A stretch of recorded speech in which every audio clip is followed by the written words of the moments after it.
Bismillahirrahmanirrahim. Assalamualaikum warahmatullahi wabarakatuh. Waalaikumsalam warahmatullahi wabarakatuh. Alhamdulillahirabbil alamin wa bihi nasta'in ala umuri dunya waddin. Wassalatu wassalamu ala asrofil anbiya'i wal mursalin sayyidina wa maulana Muhammadin wa ala alihi washabihi ajmain, amma ba'du.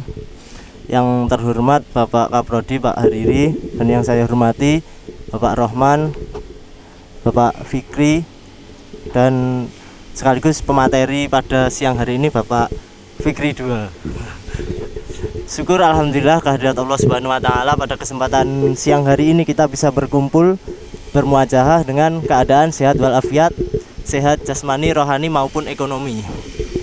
Amin amin amin. Selawat serta salam semoga tetap tercurahkan dan terabadikan kepada junjungan kita Nabi Agung Nabi Muhammad SAW, Nabi yang membawa kita dari zaman jahiliyah menuju zaman terang benderang, yakni ad-dinul Islam. Dan langsung saja saya sebagai moderator akan memoderatori materi kita pada siang hari ini dengan tema membentuk mahasiswa solid dan komunikatif di era triple disrupsi.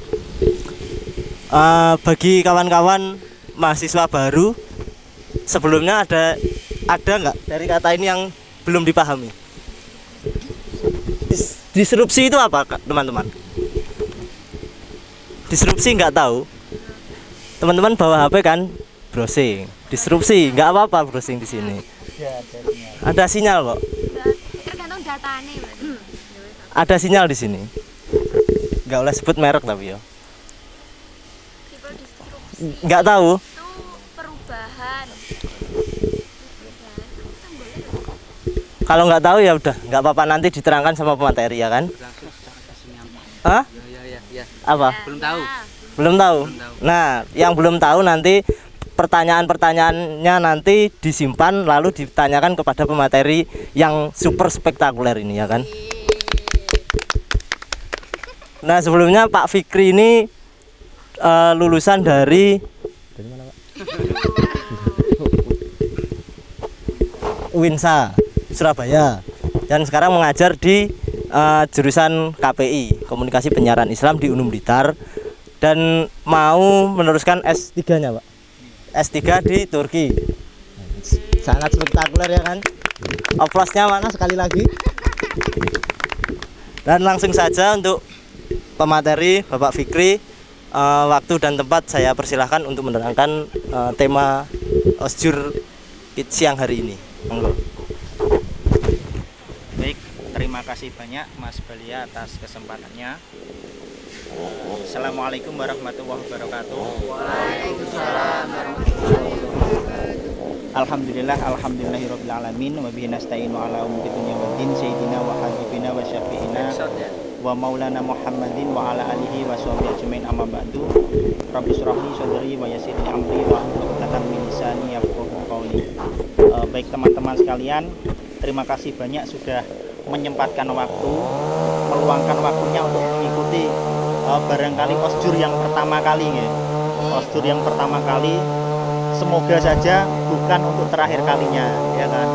Nanti mohon untuk teman-teman tetap bisa berkomunikasi dengan baik sesuai dengan tema kita, bisa tetap solid sesuai dengan tema kita juga, dan menghadapi apa yang ada ke depannya atau menghadapi tantangan ke depan itu seperti apa. Mungkin sebelum masuk ke arah tema tadi, Mas Balia sempat menanyakan ke teman-teman, apa sih disrupsi itu? Kira-kira apa yang paling sederhana yang teman-teman ketahui itu apa? Disrupsi itu apa?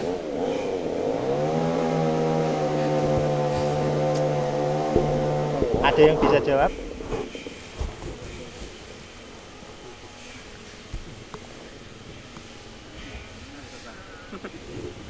Apa? Secara istilah, secara bahasa apa?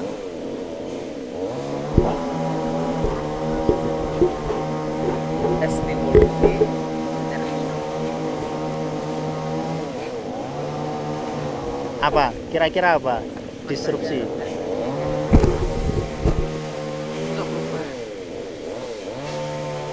Apa? Apa disrupsi?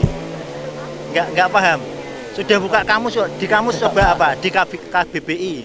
Hal yang tercabut dari akarnya. Hal yang tercerabut dari akarnya. Berarti sesuatu yang bergeser, berpindah dari awal mulanya seperti itu, ya kan? Oke. Itu disrupsi. Terkait dengan tema ini, berasal dari susunan kata-kata yang mungkin beberapa sudah umum, beberapa tidak umum. Membentuk, teman-teman sudah pasti paham kan apa itu membentuk. Namanya membentuk itu adalah suatu proses yang diharapkan bisa kembali lagi merubah tadi seseorang dari yang awalnya misalkan mulai dari nol kemudian mencapai suatu tahap tertentu, itu membentuk. Atau kalau dalam bahasa teknik, membentuk itu ya merubah dari pola satu ke pola yang lain, atau ke sesuatu yang berbentuknya A menjadi bentuk B. Nah, di sini kita akan membentuk mahasiswa yang solid dan komunikatif. Kata solid itu akrab dengan telinga kita sehari-hari sebetulnya, terutama bagi teman-teman yang berasal dari prodi-prodi dalam rumpun ilmu sosial. Rumpun ilmu sosial itu apa? Ada apa aja kira-kira? Ada yang tahu? Rumpun dalam ilmu sosial.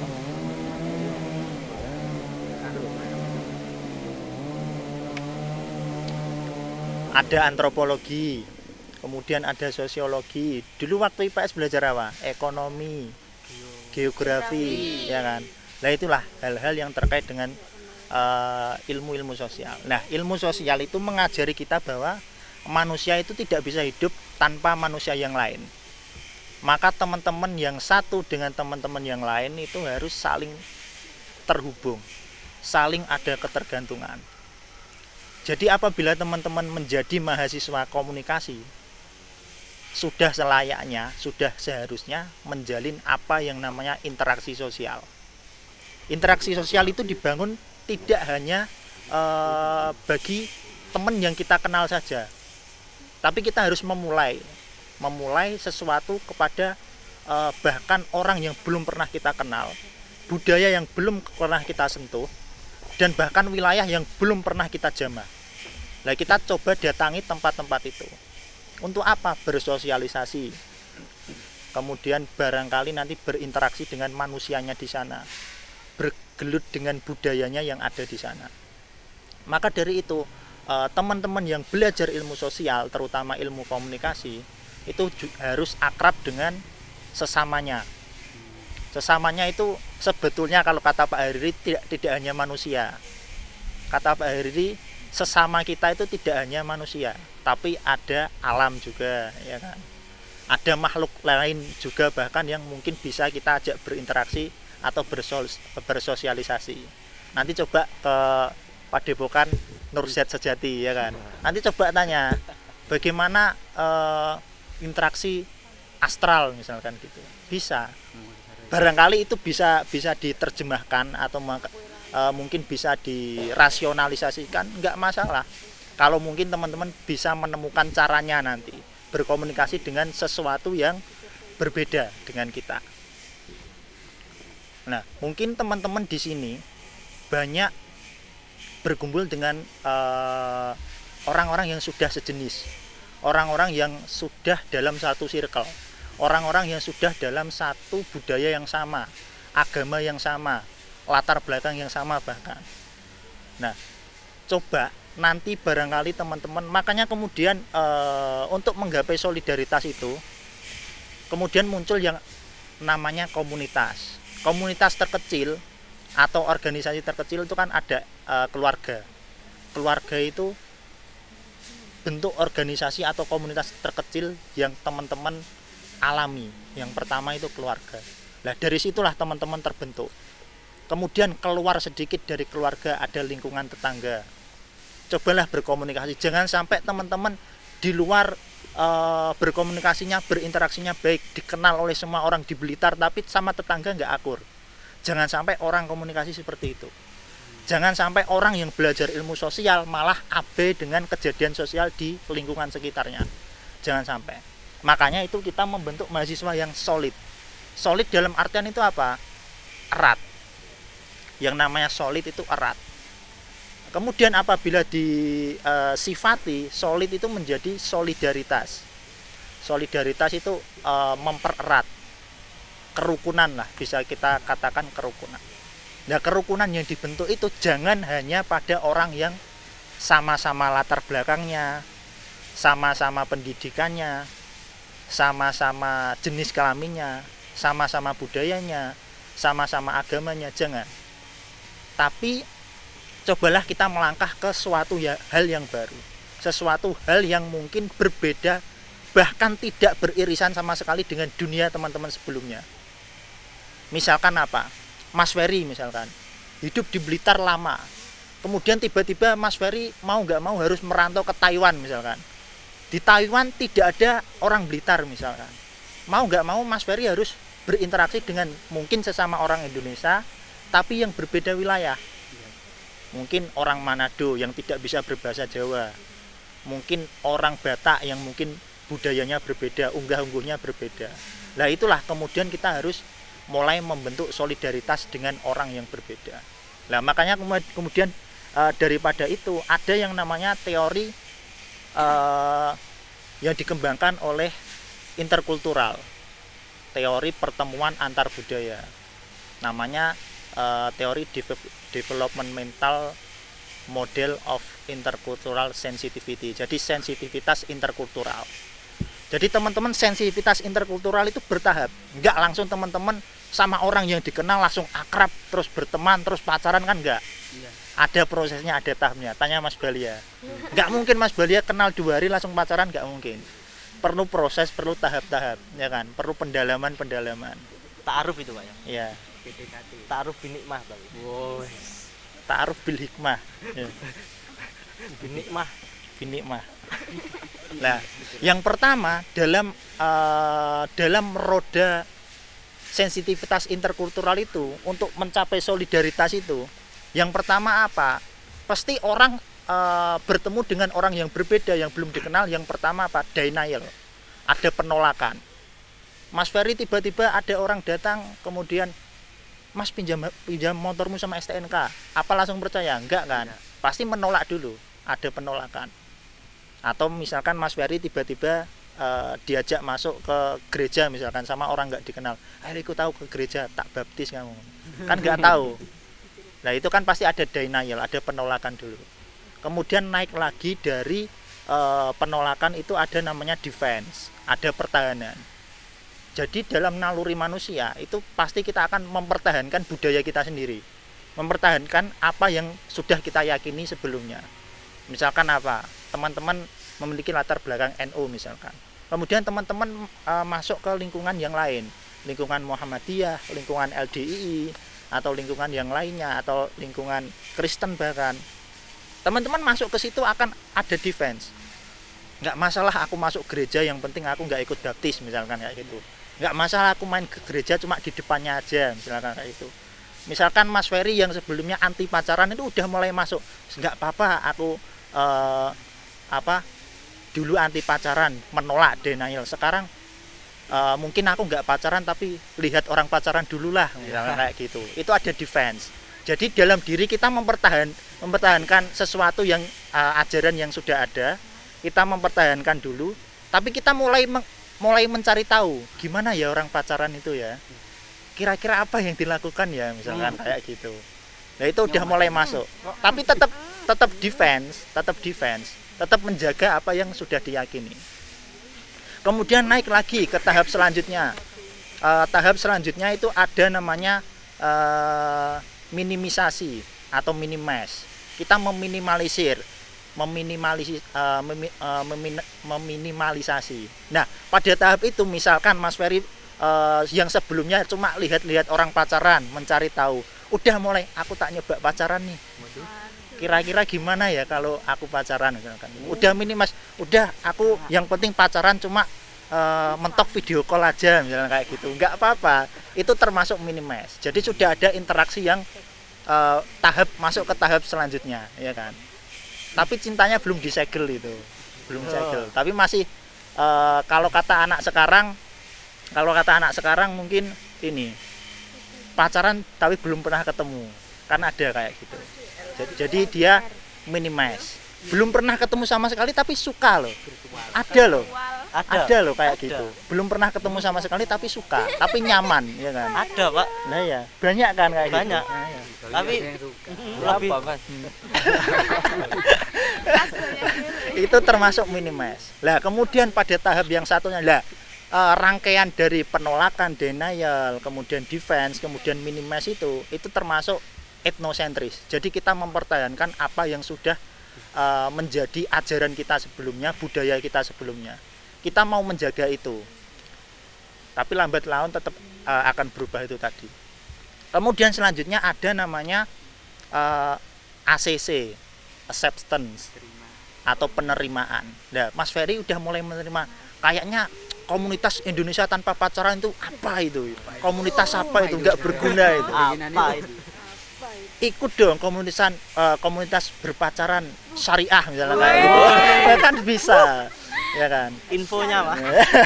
sudah mulai masuk menerima. Mas Ferry sudah mulai menerima bahwa oh ternyata enak kok ya pacaran ya, ternyata pacaran itu nggak apa-apa kok, misalkan kayak gitu. Oh ternyata gini rasanya, yang selama ini aku penasaran ternyata gini rasanya, enak juga misalkan. Sudah mulai menerima. Mas Ferry. Loh, gak ada yang suka loh, Pak. Waduh. Ojo ngeluh ngono ta. Kemudian pada tahap berikutnya dari penerimaan tersebut kemudian ada yang namanya kemudian adaptasi, adaptation. Jadi kalau kita pacaran misalkan atau dengan pasangan itu sudah mulai ada adaptasi. Jadi memaklumi sifat-sifat manusia, memaklumi sifat-sifat manusiawi. Kalau kita berhubungan sosial kan pasti memaklumi, oh si Ferry ini gini, si Fauzi ini gini. Itu udah kita maklumi aja, manusiawi itu. Kalau kita terlalu membatasi itu ya kita tidak akan bersosialisasi. Kita tidak akan bisa menerima seseorang secara sepenuhnya. Jadi kita mulai bisa memaklumi, kita beradaptasi. Oh ternyata orang itu tidak semuanya itu sesuai dengan kriteria kita, misalkan. Tidak semua orang itu sesuai dengan pendapat kita, misalkan. Tidak semua orang itu setuju loh dengan apa yang kita katakan, misalkan. Ada loh yang berseberangan. Ternyata kita kira semua orang itu sama loh organisasinya dengan kita. Oh ternyata enggak. Ternyata ada organisasi lain loh. Misalkan kayak gitu. Lah itulah kemudian kita mulai beradaptasi. Jadi kita mulai, kalau misalkan kita kaitkan dengan Mas Ferry pacaran tadi, itu Mas Ferry sudah mulai beradaptasi dengan pasangannya. Jadi sudah bisa memaklumi. Oh ternyata itu dia itu sukanya digoda-goda misalnya. Sukanya dimanja-manja misalnya kayak gitu. Sudah mulai bisa mengerti, sudah bisa mulai memahami kayak gitu. Nah, kemudian yang terakhir setelah sudah bisa beradaptasi, kemudian ada namanya integrasi. Kemudian bisa saling bekerja sama, berkolaborasi. Jadi pasangan itu tidak menjadi sesuatu hubungan yang toksik. Kalau kata Mas Ferry apa? Toxic relationship ya. Kalau kata Mas Ferry ya. Jadi nanti tidak ada yang namanya itu. Jadi kita tidak menjadi toksik dalam dunia sosial. Jadi tidak menjadi orang yang menjadi troublemaker di dalam dunia sosial. Jadi kita bisa berintegrasi, bisa berkolaborasi dengan orang yang bahkan tidak pernah kita kenal. Orang yang bahkan orang partai-partai itu bisa berkoalisi kan karena mereka berbeda. Pelangi itu bisa menyatukan karena berbeda. Terus apalagi misalkan apapun, misalkan sayur lodeh misalkan enak kan karena ada bumbunya bermacam-macam. Misalkan coba garam tok sama air kan nggak enak, kan ada tewel juga di situ, ada apa, ada santan dan lain sebagainya. Jadi karena ada campuran-campuran itu maka kemudian solidaritas itu ada, integrasi itu ada, kolaborasi itu ada. Makanya teman-teman tadi kan kayak tugas tadi kan bisa berkolaborasi tapi tetap nanti tugasnya individu misalkan kayak gitu. Tapi kan prosesnya itu kan berkolaborasi yang menjadikan solid itu. Nah, berikutnya apa? Komunikatif.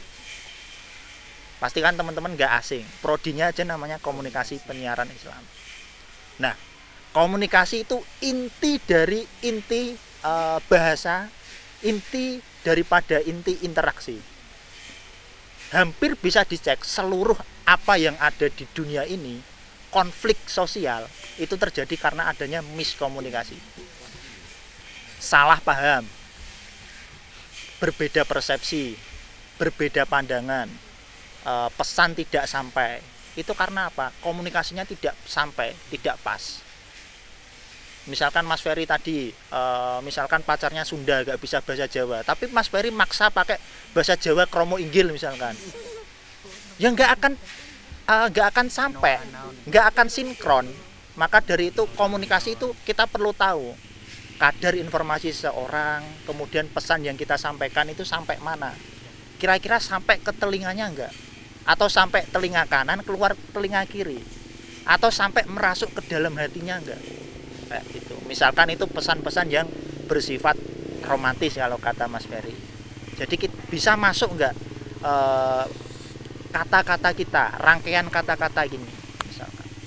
Nah, maka kemudian komunikasi itu penting bagi kita anak komunikasi. Komunikatif itu dalam artian kita harus lebih aktif berkomunikasi dalam berbagai hal. Jangan menunggu ditutup baru ngomong, jangan. Kalau bisa kita hyper komunikasi lah, jangan hyper yang lain. Kalau hyper yang lain bahaya nanti. Hyper Mobile Legend, Pak. Hyper Mobile Legend. Makanya hyper komunikasi itu juga perlu. Meskipun nanti barangkali kalau di masyarakat terlalu banyak ngomong, itu kadang juga malah menjadi cibiran orang. Awakmu kakek ngomong tok misalnya kayak gitu. Ngomong tok Tapi nggak ada buktinya misalnya, nggak ada praktiknya kayak apa nggak tahu. Tapi nggak apa-apa, coba disalurkan praktek berbicara itu pada hal yang lain, misalkan ngevlog atau buat podcast, ya kan. Misalkan kan itu energi yang berlebih lah nih. Jangan dipakai pada hal-hal yang negatif. Tapi coba kita berkomunikasi. Kalau memang suka ngomong ya, suka ngomong, suka berkomunikasi, suka berbicara ya, kita salurkan aja. Dari misalkan dari mulai memilih media yang pas bagi kita itu apa? Misalkan Mas Ferry itu sukanya gambar aja. Istilahnya jurnalistiknya itu ya jurnalistik gambar, jurnalistik foto. Berarti media yang cocok apa? Oke, Instagram. Berarti mainnya ya di Instagram aja dulu. Kalau misalkan Mas Ferry sukanya hal-hal yang berbau audio, visual, audio sekaligus visual misalkan, ya TikTok. Joget-joget di situ. Nanti Mas Ferry lagi. nanti FYP nanti kamu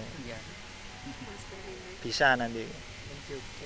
Kemudian misalkan kalau kita sukanya cuma nulis saja, Facebook sekarang kayaknya udah enggak ini.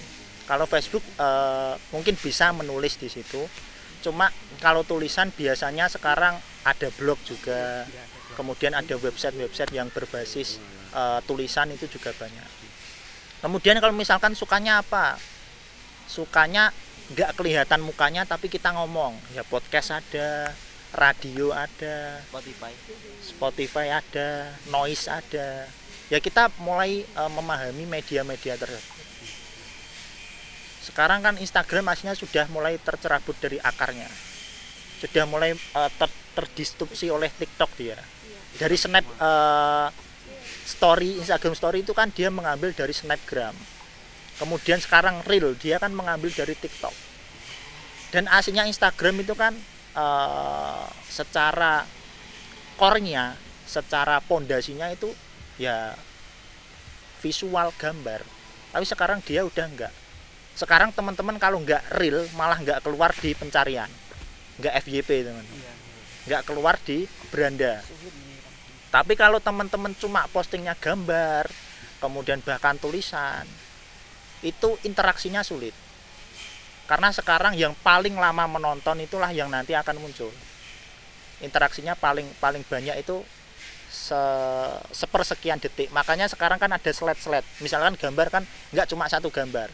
Kalau dia cuma satu gambar sepersekian detik kan sudah mungkin tap 2 kali sudah hilang. Tap 2 kali sudah hilang. Tapi kalau ada geser dikit, misalkan 5 gambar, itu ada interaksi di situ.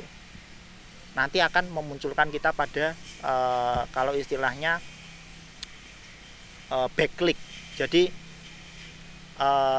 nanti akan bertimbal balik pada akun kita juga, yang akan mengunjungi akan lebih banyak juga kayak gitu. Karena ada interaksi yang lama di situ. Makanya sekarang kan lebih ke real. Hampir semua yang ada di pencarian beranda itu real semua. Yaitu coba dipahami itu. Untuk apa? Untuk sarana berkomunikasi.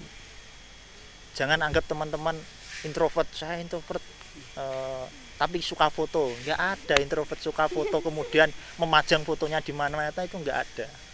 Kalau introvert ya otomatis dia tidak mau dikenal oleh publik. Sekarang Joko Kendil aja dikenal loh. Naik macan. Lah ya, Joko Kendil dulu introvert itu, terus dia jalan-jalan, akhirnya dia FYP. Akhirnya terkenal, semua orang mengenalnya kan. Padahal tidak mau itu sebetulnya.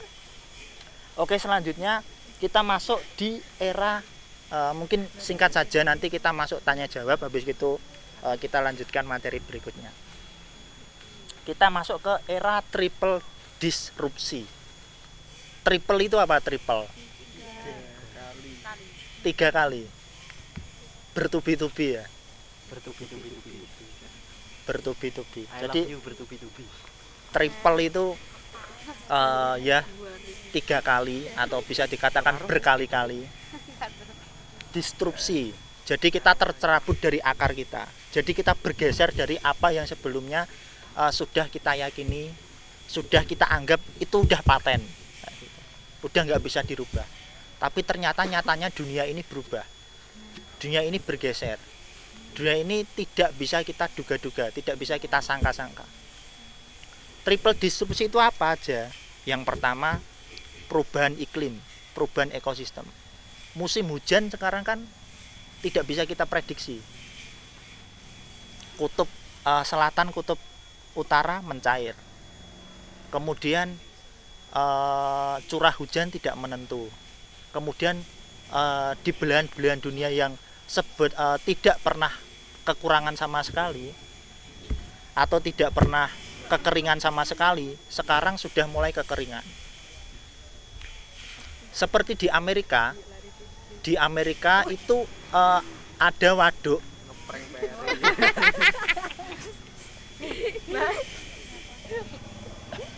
Termasuk prank ya, termasuk jenis prank.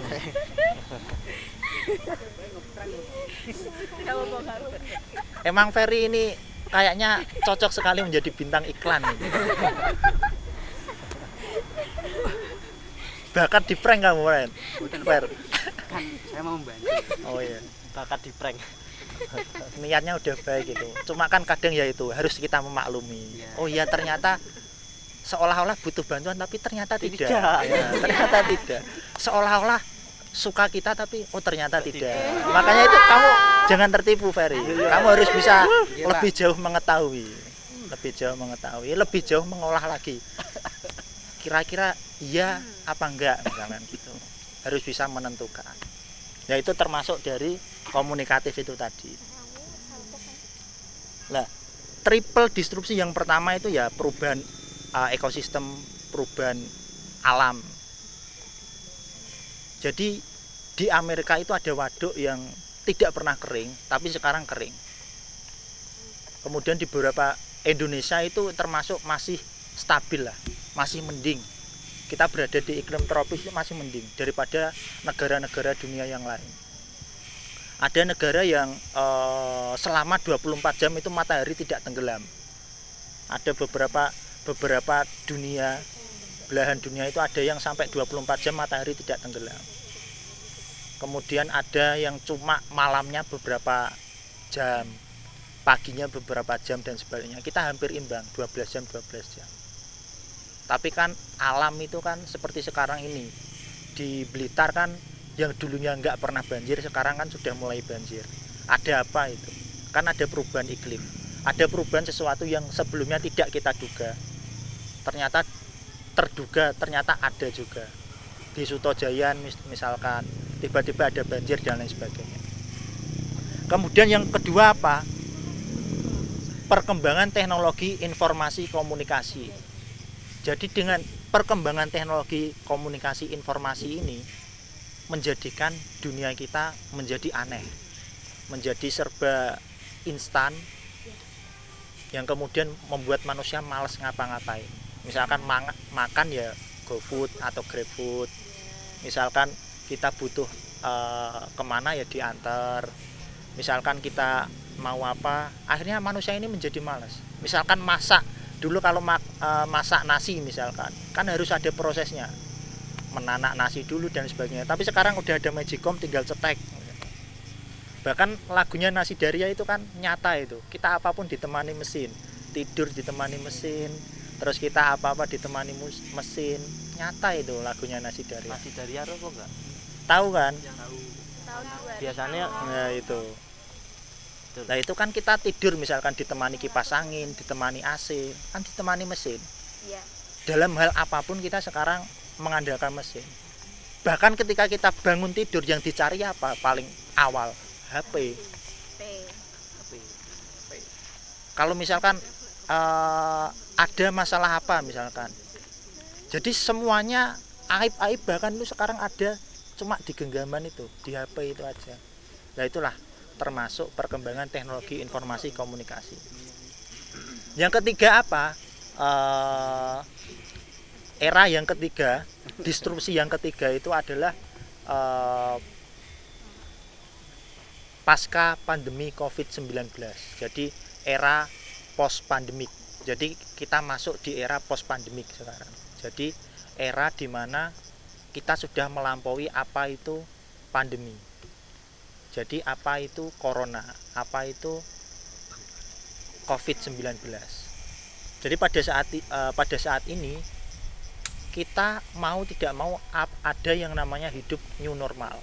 Jadi kita tidak bertemu seseorang secara langsung itu hal yang biasa misalkan. Tidak salaman menjadi hal yang biasa. Kemudian memakai masker dan sebagainya menjadi hal yang biasa. Ya, kemudian barangkali ketika sudah masuk pada titik jenuh, orang-orang itu akan kembali ke alam, kembali kepada hal-hal yang bersifat tradisional, kembali kepada hal-hal yang bahkan tidak modern sama sekali. Sekarang beberapa orang itu kan suka berwisata ke alam, berwisata ke gunung daripada ke mall.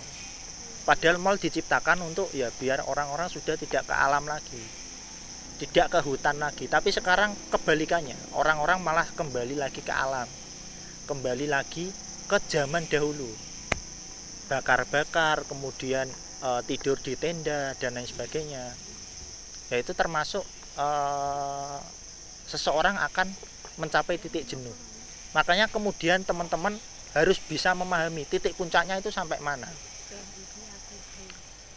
Kalau sudah mencapai titik jenuh, pasti akan turun, pasti akan selesai. Makanya kita harus bisa memaklumi itu. Jadi dunia itu akan selalu berubah dan dunia itu bergeser. Barangkali sekarang yang memimpin dunia itu ada negara-negara barat, ada negara-negara misalkan Amerika Serikat. Tapi sekarang kan Rusia menunjukkan taringnya untuk menunjukkan pada dunia ternyata negara superpower itu tidak hanya Amerika, tidak hanya Inggris dan sekutunya, tapi ada loh Rusia. Kita punya kekuatan. Nah barangkali nanti kalau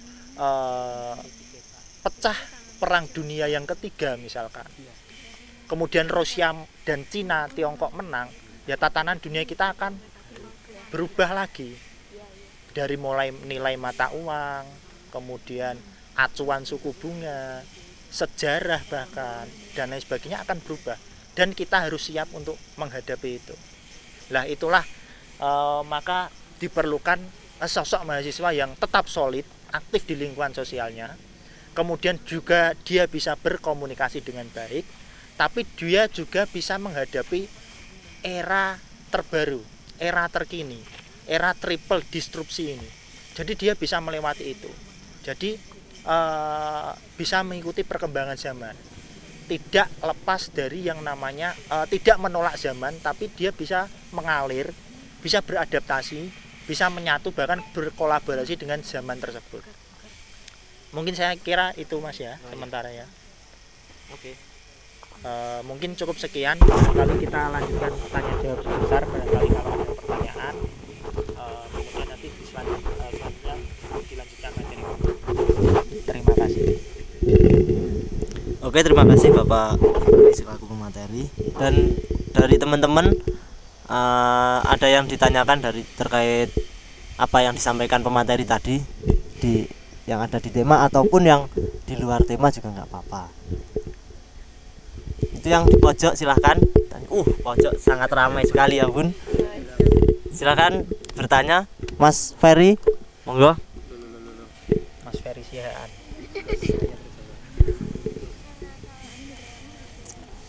Jadi gini Pak, saya yang tanya saja. Nah kan kalau kita bicara tentang triple disrupsi tadi kan ada perubahan iklim ya kan. Nah itu ada perubahan iklim, ekosistem terus teknologi ataupun post pandemik tadi. Nah itu termasuk kelebihan atau Pak, kelemahan dari disrupsi itu sendiri. Karena kalau kita bicara teknologi kan tadi kita harus masak nasi kan susah gitu kan, sekarang tinggal GoFood lah bisa. Nah itu masuk di kelemahan disrupsi atau kelebihan disrupsi sendiri gitu.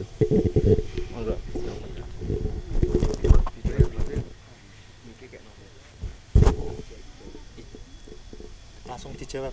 Nggih. Sama kayak tengah loh Mas.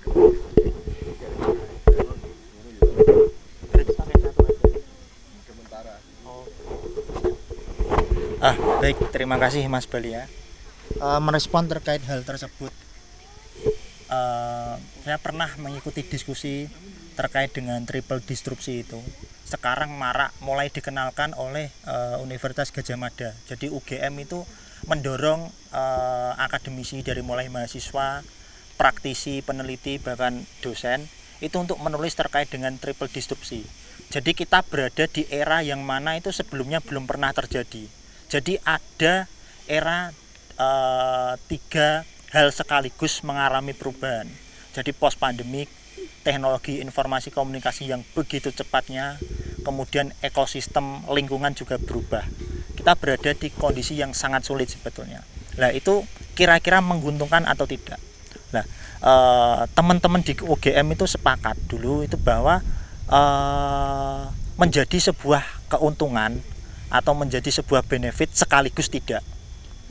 Kalau kita bisa menggunakannya atau memanfaatkan peluang tersebut, akan memunculkan suatu hal yang baru, inovasi yang baru yang sebelumnya belum ada itu ditemukan. Kalau kita mau berinovasi, kalau berbicara menguntungkannya. Kenapa sekaligus menguntungkan sekaligus tidak? Ya tidaknya itu kembali ke kita. Kita akan terseret menjadi budak teknologi tersebut, atau kita yang akan mengendalikan teknologi. Kita kan sekarang apa yang keluar di pencarian teman-teman saja sudah tidak bisa mengendalikan teman-teman. Di dalam pencarian TikTok misalkan, Instagram misalkan, kita sudah tidak punya kuasa di situ.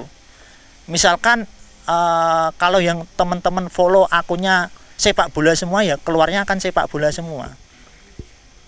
Kalau misalkan teman-teman sukanya campur sari, ya yang keluar FYP-nya campur sari semua.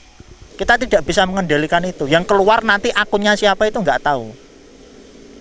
Jadi barangkali ada akun-akun yang baik itu malah tidak muncul, itu bisa terjadi.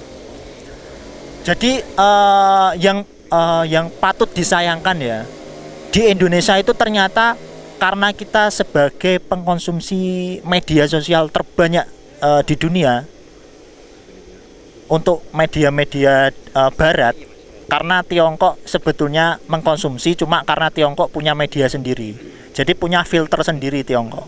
Kayak WA kan Tiongkok nggak pakai, pakai pakai pakai produknya sendiri kayak WA, Instagram dan lain. Google bahkan nggak pakai Tiongkok. Tiongkok tidak mau pakai Google dan lain sebagainya. Karena apa? Karena kalau kita sudah menyerahkan itu semua, berarti kita sudah menyerahkan seluruh hidup kita ke situ. Sebetulnya itu. Dan ternyata apa yang keluar di beranda kita di Indonesia itu sudah disetting oleh orang-orang sana, khusus untuk merusak bangsa kita.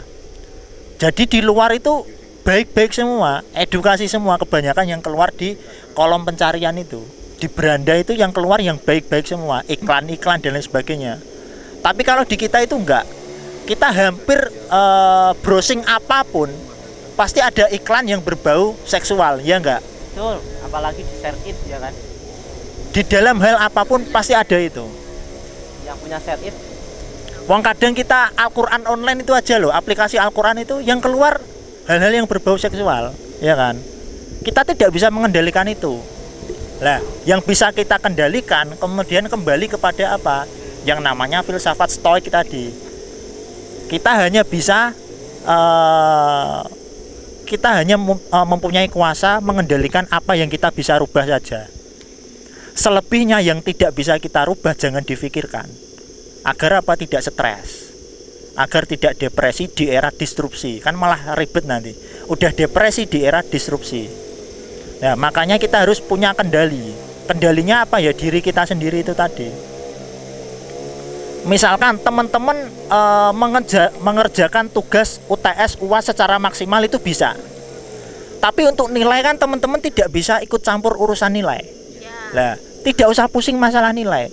Yang penting kerjakan tugas sesuai apa yang teman-teman kehendaki gitu. Kalau media sama juga, era disrupsi, triple disrupsi sama juga. Alam kita nggak ada yang tahu, tapi kita bisa mencegahnya. Hujan kita tidak bisa mengelola hujan loh, tapi kita bisa mengakomodir hujan itu menjadi suatu keuntungan. Misalkan dibuat tadah hujan, atau misalkan listrik bertenaga air hujan atau penampungan air hujan dan lain sebagainya dimanfaatkan. Kita karena tidak bisa merubah itu. Kalau misalkan teknologi informasi komunikasi, kita sudah tidak bisa membendung itu misalkan. Ya coba kita mencari alternatif. Inginnya dulu Kominfo kan ingin untuk diblokir semua untuk kita menggunakan produk-produk kita sendiri. Tapi kan kita belum siap. Kita masih butuh itu semua. Kita tidak secanggih Tiongkok. Tiongkok kalau A ditinggal sholat itu aja nggak boleh. Makanya orang-orang Tiongkok itu juga dipekerjakan di sini karena itu. Ada hitungan untung ruginya. Kalau pekerja kita kan pagi gitu berangkat sebat dulu ya kan. Nanti tengah-tengah sholat duhur dulu, sebat dulu, makan dulu ya kan. Kalau orang Tiongkok enggak, nanti kerja sebentar udah sholat asar lagi. Apa ini ibadah apa kerja kan gitu. Ada yang kayak gitu orang Tiongkok. Makanya mereka kalau kerja, ibadah urusan nanti. Makanya tenaga Tiongkok itu digunakan di berbagai negara karena mereka kalau kerja ya kerja. Nggak ada istirahat makan, kemudian makan ya sambil kerja itu. Nggak ada nanti sholat dulu, ibadah dulu, nggak ada. Sebat dulu apalagi nggak ada.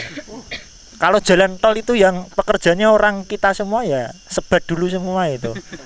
Sampai 100 hari, aslinya proyeknya cuma 50 hari. Misalkan kayak gitu. Kemudian yang berikutnya post pandemik. Jadi kita berada pada era yang new normal. Kita harus mulai terbiasa dengan apa-apa yang berbau dengan virtual. Misalkan sekarang kan sudah banyak sekali webinar dan sebagainya. Kita sudah mulai bisa beradaptasi dengan itu. Kita sudah tidak perlu ruangan lagi. Misalkan kita bisa mengkondisikan banyak umat, banyak massa itu ya dari media sosial aja cukup. Kita tidak perlu datang ke desa-desa, satu-satu desa kita datangi untuk promosi, untuk beriklan kan enggak. Kita cetak banner banyak-banyak kan sepertinya enggak perlu. Kita share aja gambarnya, flyernya itu ke media-media dan lain sebagainya. Itu kalau kita mengarah ke menguntungkan. Kalau tidak menguntungkannya tadi ya itu tadi. Banyak sekali hoax-hoax yang tersebar di media itu tadi. Ada ekstase komunikasi juga, kegemukan informasi. Ngapain kita tahu Rizky Bilar lempar bola biliar juga itu ngapain ya kan? Lesti dicekik dibanting kan buat apa? Kita aslinya kan nggak perlu itu, tapi kita dipaksa untuk tahu itu. Bahkan kita tahu loh Aurel ngapain ya kan? Sampai kita tahu Atta sama Aurel ngapain dan sebagainya kan ya karena informasi itu tadi. Makanya kita sendiri yang harus bisa menyaring, bisa membentengi lah. Kalau kata filsafat Stoik ya itu tadi, kita jangan merubah sesuatu yang tidak bisa kita rubah. Kita melakukan sesuatu ya yang bisa kita jangkau, yang bisa kita rubah saja, cukup itu. Mungkin itu, Mas. Untuk teman-teman yang ingin bertanya silahkan, atau dari mas-mas dosen-dosen yang ingin menambahkan terkait tema kita pada siang hari ini.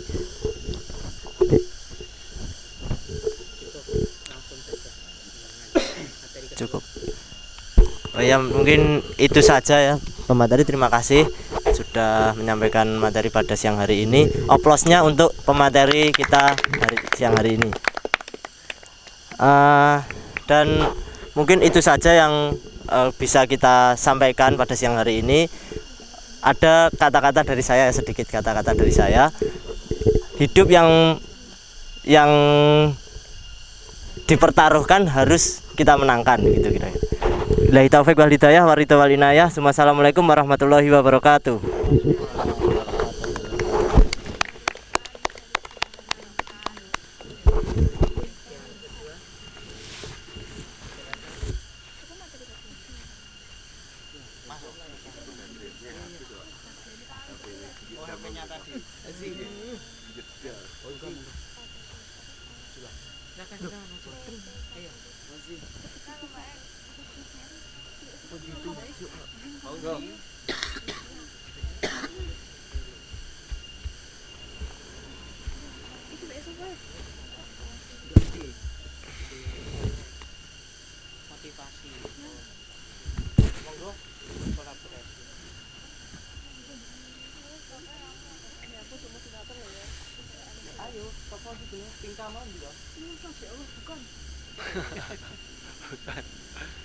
Yuk, nanti mulai.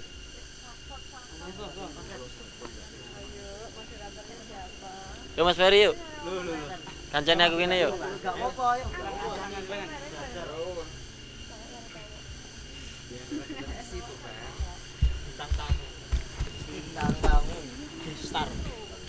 Materinya no. Sharing motivasi. Kayaknya nggak Mas nih.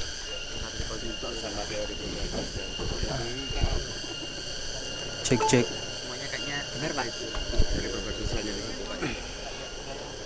Kebudayaan, tata nilai. Assalamualaikum warahmatullahi wabarakatuh. Waalaikumsalam warahmatullahi wabarakatuh. Alhamdulillahirabbil alamin wa binasta'in wala umri dunya waddin. Assalatu wassalamu ala asrofil anbiya'i wal mursalin sayyidina wa maulana Muhammadin amma ba'du. Yang saya hormati Bapak dosen dan teman-teman KPI yang saya cintai. Pertama-tama marilah kita panjatkan puja dan puji syukur kehadirat Allah Subhanahu wa taala yang mana telah memberikan nikmat iman, nikmat Islam dan nikmat kesehatan sehingga kita bisa berkumpul di tempat yang sangat indah ini. Kedua kalinya sholawat dan salam semoga tetap tercurahkan kepada junjungan kita Nabi Agung Nabi Muhammad Shallallahu Alaihi Wasallam yang kita nantikan syafaatnya hingga yaumil kiamah. Amin amin ya rabbal alamin. Perkenalkan, nama saya Ferry Hardiansyah dari Prodi KPI semester 1. Saya di sini sebagai moderator akan memoderatori materi sharing motivasi ya Pak, yang akan dibawakan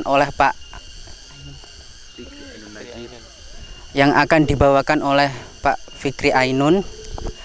Ini nanti